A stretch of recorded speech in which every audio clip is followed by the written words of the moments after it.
लो जी भाई जान 1847 1847 जनाब बोलियो एक ही ये 15/09/1847 उल्लू बाजे बोलो जी बोलो।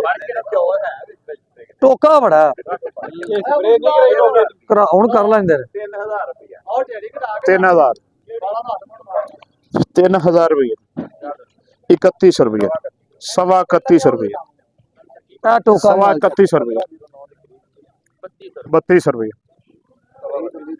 32.25 रुपये 32.25 रुपये जी। रूटीन सर रूटीन अजान होने वाली है मिनट मारो जरा 3230 रुपये 40 33 रुपये 10 रुपये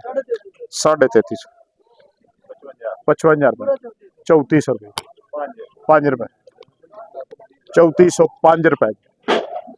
3405 एक 10 रुपये 3410 एक 2